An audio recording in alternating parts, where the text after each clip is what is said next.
First time around the battery died, second time around the memory card was full. Okay, so I'm back. Okay, so we got to this part, okay, where we put the firewall on. So your two pods basically just slide in. You see they only go in one way where the hole is on top, obviously where your screw goes in. Just put that in, screw it in.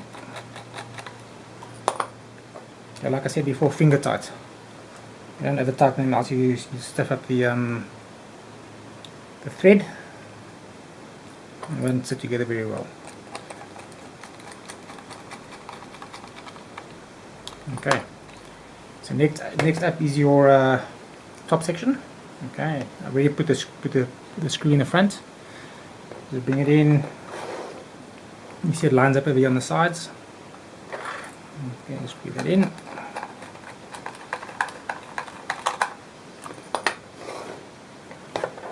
Okay, what I did as well, I didn't actually, let me take this off, I'll explain it quick. I found that these parts weren't lining up very well, okay, once this little piece is in. Okay, so what I discovered was the rear firewall was too curved. So what you need to do is just sand it down, okay, so that it's flat. You're about 8 millimeters from the edge. Okay, so these two parts come together. So see they go in from the back. Boom, there you go. Screw this in. Okay, so now we have the rear section. Okay, this basically slides in with the tabs on the inside, okay, and with this piece between the two. So once this is in, then like I said before, I mean the hole should line up. If you drill it, like I said before, don't sand this tab off. This is a fill hole for the resin. Okay, tap it right through it because it's more meat for the screw to grip onto. Okay, so just slide it in. This one underneath, and then from the back just check your lugs that they go on the outside.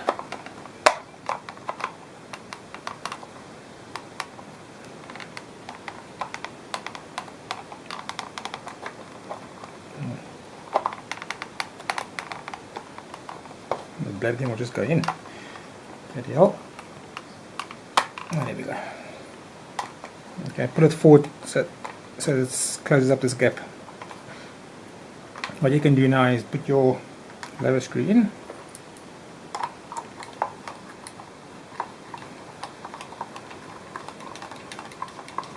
Okay, this is a long one because it goes right through the, like I said, that fill hole.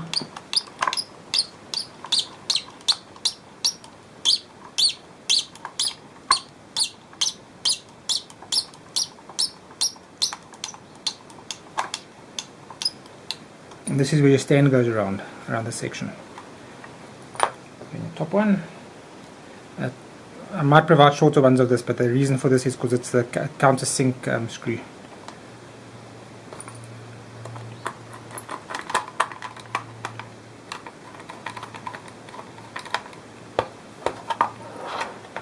Just make sure it grips.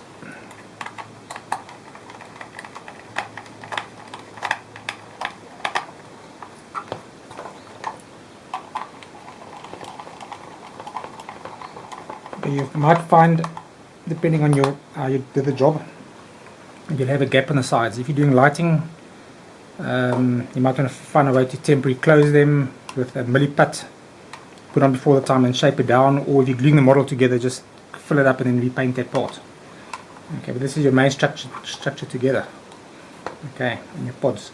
I think I explained before that this is an open cast, so this needs to be sanded down on the edges to actually line up the pods, because the pods are, the edges of the pods push against the inside of this section, so it might push them outwards. Okay, so sand it down.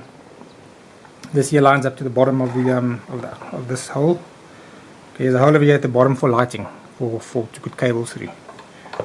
I'll explain the lighting in the next video, though, where to make the holes. Okay, that's basically.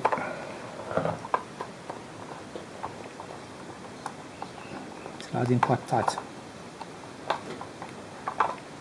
Come on. Okay. I already put a screw in. It's a long screw as well. Okay, you'll notice there's a gap. You can see from this side because it's transparent from the bottom. Okay, that's where the screws sit. That's how you'll know how far to sand these down. Okay, plus when you put your pods in, okay, because this piece holds the loose part in, the inner part.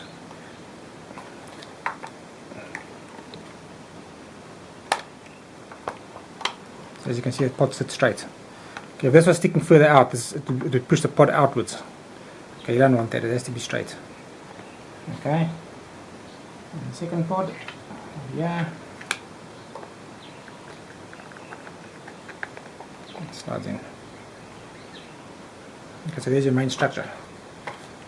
Okay, all the little parts we can add in, I'll do separate videos on them. But you can see these are now straight. Okay. On the console, you notice there's little holes on each side. Okay, now this one I noticed for some reason on the CGI model it fitted, but in real world it doesn't always work the same. I had to drill it through to get the door to go in. Okay, what I also had to do is I had to drill them slightly larger, and the doors I actually sanded down the edges. Okay, because you don't want this door to sit in very tight because it might break the lug off. I've had one break off already. Okay, plus you want to be able to remove the door if you want to pose it in the open position, which you will not be able to do if it's stuck inside there. Okay, there's no way to remove the roof to take the door off. Okay, because of all the screws, and if you glue it together, that's it as well. Okay, as well, these pods you cannot take off once this is on because the screws are underneath. Okay, so this simply just slides in and clips into the onto there. Okay, so you can do your lighting and then put it in if you want to afterwards. And now you see the doors, because I let them fit loose, go in quite easily. Okay, as for the edges, if you glue the model together, it'll be a better fit. If it's going to be a model that's just screwed together, the fit won't be that tight. Okay, because obviously the model is made to be glued together. That's actually the idea behind it. Okay, this one, second door, slides in. So as you can see, there's a gap, but this here needs to be glued onto the bottom section to close the gap. Okay, and then you can pose them in the open position. Don't sand them around, else it won't be able to stand open. But this one and this one. Okay, plus it's loose as well. This doesn't go in too well. This console is loose, so that's a problem over here. Okay, if it's glued in it will be a lot more stable. Okay, then you got your middle console. This piece, which can go in before the time. Okay, put into the gap. If you find it doesn't fit too well, just sand down the rear section. Just sand this here down till it fits, so it sits flush. Okay, then you can bring this in. Okay, so what I'm going to do now is I'm going to do another video. I'll actually start off with a model like this and show you just how it's prepared for lighting, and then I'm going to polish, like I said before, the windows, and then give it these sections a undercoat, and then start with colouring. I've got one colour which I think might fit, called Field Blue XF50 Tamiya. It might not be right because I mean the photos or the reference is more of a grey blue colour, so I might mix it with grey. I'll have to just see what I come up with. Okay, so in the next video I'll show you the lighting. Cheers.